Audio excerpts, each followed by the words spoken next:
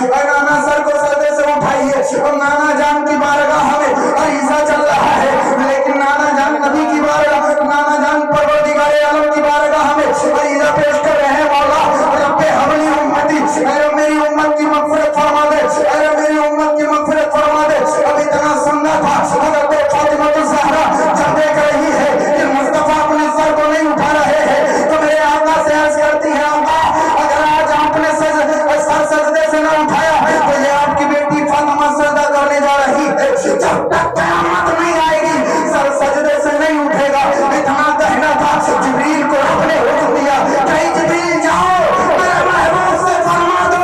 کہ اپنی بیٹی فاطمہ کو سجدہ کرنے سے روک لے، میں وعدہ کرتا ہوں کہ تمہاری امت کی مغفرت فرما دوں گا، تمہاری امت کو بخش دوں گا۔ میرے ملت کے نوجوانوں، حضرت فاطمہ الزہرا ادھر سجدے میں جانا چاہتی ہے، جب تک جبریل حاضر ہوتے ہیں جبریل عرض کرتے ہیں، آقا اپنی امت کے لیے اتنا بڑا وعدہ آپ نے دیا ہے، رب نے وعدہ کر لیا ہے، لیکن اپنی بیٹی فاطمہ کو روک دو کہ وہ سجدہ نہ کرے، اگر اس نے سجدے میں سر رکھ لیا تو قیامت برپا ہو جائے گی۔ میرے آقا نے سر کو سجدے سے اٹھایا، کہا فاطمہ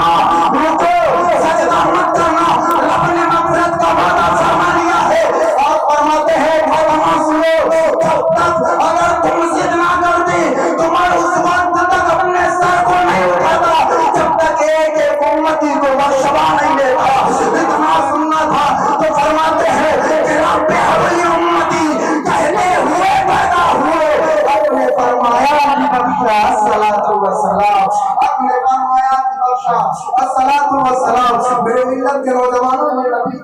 یہ میرے آقا ہے، اگر ان سے محبت کرو گے تبھی کامیابی ملے گی۔ جو اس طرح نبی محبت کرنے والا ہو، جو اس طرح پیار کرنے والا ہو، جو اس طرح اپنی امتیوں سے پیار کرے، امتی کو بھی چاہیے ان سے پیار کرنا چاہیے، امتی بھی ان سے پیار کرے۔ اگر نبی سے عشق ہوگا تبھی آخرت بھی تمہاری سنبھل پائے گی، قبر بھی تمہاری سنبھل پائے گی، ورنہ نبی سے عشق نہیں ہے تو کوئی بھی قبر سنبھالنے والا نہیں ہے، کوئی بھی آخرت سنبھالنے والا نہیں ہے۔ میرے ملت کا نوجوانوں، اسی لیے تو اعلیٰ حضرت فرماتے ہیں کہ لحد میں عشق رخ شہ کا داغ لے کے چلے، لحد میں عشق رخ شہ کا داغ لے کے چلے، اندھیری قبر سنی تھی چراغ لے کے چلے، اندھیری قبر سنی تھی چراغ لے کے چلے، وہ کیا بہک سکے جو یہ سراغ لے کے چلے، وہ کیا بہک سکے جو یہ سراغ لے کر کے چلے۔ میرے ملت کے نوجوانوں، ہمارا یہ معمول ہو گیا ہے کہ ہم قبرستان جاتے ہیں، یہ مردے کو یہاں سے لے کر کے چلتے ہیں، عظیم تقاضے ہوا کرتے ہیں، مسیحوں کے تقاضے ہوتے ہیں، جس طرح چاہتے ہیں اس طرح جاتے ہیں اور ہم بھی جاتے ہیں، لیکن میرا مقصد بتانے کا یہ ہے، آپ اس گھر تک پہنچتے ہیں، پہنچنے کے بعد وہاں بھی مذاق کرتے ہیں، وہاں بھی اگر مستی کرتے ہیں تو ایک بیان میں بتاتا ہوں، میرے آقا کا یہ سنتے چلو۔ میرے آقا ارشاد فرماتے ہیں، ایک صحابی رسول کو قبر کے اندر رکھا گیا، رکھنے کے بعد میرے آقا مٹی دلواتے ہیں، مٹی ہو گئی، اس کے بعد میرے آقا بیٹھ جاتے ہیں، میرے آقا قبر کے پاس میں بیٹھ گئے، میرے آقا ارشاد فرماتے ہیں، اے میرے صحابہ یہ کیا ہے؟ صحابہ عرض کرتے آقا یہ قبر ہے، میرے آقا پھر فرماتے صحابہ یہ کیا ہے؟ عرض کرتے آقا یہ قبر ہے، میرے آقا پھر ارشاد فرماتے صحابہ یہ کیا ہے؟ پھر عرض کیا آقا یہ قبر ہے، میرے آقا آنسو بہا رہے ہیں، میرے آقا کے آنکھوں سے آنسو بہ رہے ہیں، ٹپک ٹپک کر کے زمین پر گر رہے تھے قطرات، دیکھا کہ زمین بھیگ رہی ہے، میرے آقا سے صحابہ عرض کرتے آقا آپ قبر کے پاس میں رو کیوں رہے ہیں؟ آپ رونے کی وجہ بتائیے۔ میرے آقا ارشاد فرماتے ہیں، اے میرے صحابہ یہ قبر سب سے پہلی منزل ہے، جس نے اس قبر کو پار کر لیا اس نے سب کچھ پار کر لیا، یہ قبر سب سے پہلی منزل ہے، اگر اس کو نہ پار کر پائے تو تمہیں کوئی نہیں آگے پار کرانے والا ہے، تو اے میرے صحابہ اس کی تیاری کر لو، اس کی تیاری کر لو، جہاں کوئی کسی کے ساتھ نہیں چلتا ہے، جہاں کوئی کسی کا ساتھ نہیں دیتا ہے، نہ تو بھائی ساتھ جاتا ہے، نہ تو بیٹا ساتھ جاتا ہے، نہ تو ماں باپ ساتھ جاتے ہیں، نہ تو عزت و احباب ساتھ جاتے ہیں، کوئی جب ساتھ وہاں دینے والا نہیں ہے تو ہمیں وہاں کے لیے کون سی تیاری کرنی چاہیے؟ کبھی خبر کی آواز ہم نے سنی ہے کہ خبر کیا پکار کر کے کہتی ہے؟ خبر پکارتی ہے اولاد آدم تو مجھ پر عقل کے چل رہا ہے، اتنا یاد رکھ ایک دن تجھ کو میرے اندر آنا ہے، تو نہیں آئے گا، میرا گھر کوئی اور نہیں ہے، لیکن اے اولاد